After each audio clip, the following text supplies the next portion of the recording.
দিনে আমরা অনেকে দেখবেন খিচুড়ি রান্না করে আর অনেক রকম খিচুড়ি রান্না করে আর কত আনন্দ ফুর্তি করে।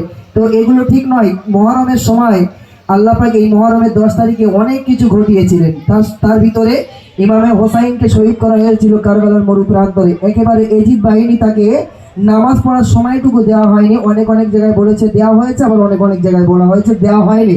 তো নামাজ পড়ার সুযোগটুকু দেওয়া হয়নি। ইমামে হোসাইন যখন পানি খেতে যাবে, 2 হাতে করে যখন পানি তুলেছে, এই কপালে তীর লেগেছে, তীরের গোড়া দিয়ে যে রক্ত বার হচ্ছিল ওটা হাতের ভিতরে পড়ছে। তখন ইমামে হোসাইন মনে মনে ভাবছে, রক্ত খাওয়া তো হারাম, আমি এই পানি তুলেছি, পানির সঙ্গে যে রক্তটা লেগে আছে এই পানিটা যদি আমি পান করি এটা আমার হারাম খাওয়া হবে।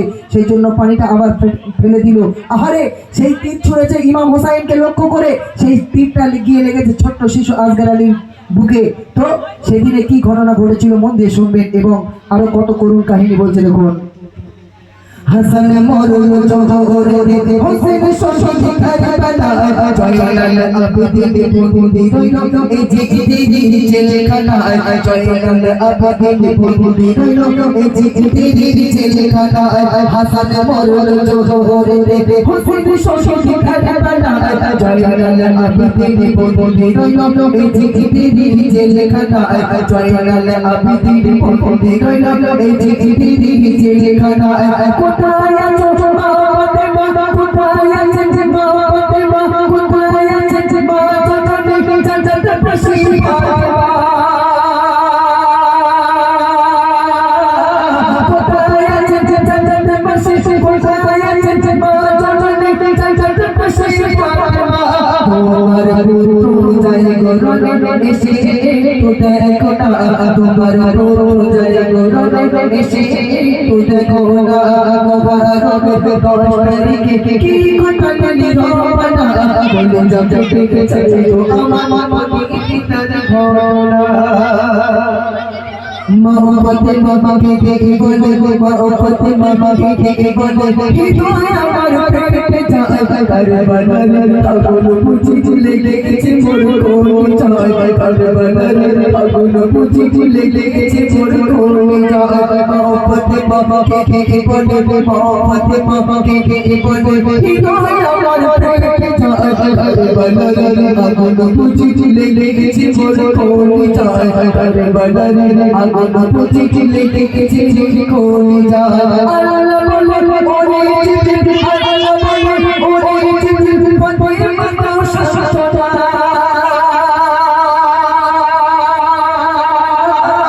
আল্লাহ বলে ওরে জিবরিল বলে মানো শাসনা, শহীদ চলছে আগুন কেমন দেব শাসনা, পুরুর শহীদ চলছে আগুন কেমন দেব শাসনা। মোহরমের 10 তারিখে কি ঘটনা নিরবনা বলে যাব দেখে যাইবো আমার বলবো তার ঘটনা, বলে যাব দেখে যাইবো আমার তার ঘটনা। ইমাম হোসেন যখন যেদিনে কারবালার ময়দানে শহীদ হবে, ওই দিনে একজন মহিলা ওই কারবালার মরুপ্রান্তর ঝাড়ু দিয়েছিলেন। সেটা কে জানেন আপনারা? যেদিনে ইমাম হোসাইন রাদিয়াল্লাহু তাআলা আনহুমা যেদিনে শহীদ হবেন, ওই দিনে কারবালার মরুপ্রান্তর একজন মহিলা ঝাড়ু দিয়েছিলেন, ঝাড়ু দিয়ে পরিষ্কার করেছেন। সেই মহিলাটাকে জানেন আপনারা? আম্মা জান ফাতেমা। একটু জোরে সোরে তাকবীর লাগাও, জোরে নারে তাকবীর। তো জিবরিল আমিনকে যখন বলছে আল্লাহ পাক যে যাও ফাতেমাকে একটু সান্ত্বনা দাও, তো ফাতেমার কলিজায় আগুন জ্বলছে। কার? ইমাম হোসাইন রাদিয়াল্লাহু তাআলা আনহুমা, তাকে শহীদ করা হলো। বলছে দেখুন, কে দেখে বলে জয় জয় আবেদে গুরুর আমি রইব না, কে দেখে বলে জয় জয় আবেদে গুরুর আমি রইব না, আমি পাশে মরে যারা আমার প্রাণে সজদা, আমি পাশে মরে যারা আমার প্রাণে সজদা, কে দেখে বলে জয় জয় আবেদে, কে দেখে বলে জয় জয় আবেদে আমি রইব না, আমি পাশে মরে যারা আমার প্রাণে সজদা, আমি পাশে মরে যারা আমার প্রাণে সজদা। আমি গুরু বুকু পেতে চাই, আমি গুরু বুকু পেতে চাই, তবু আমি পেরো না,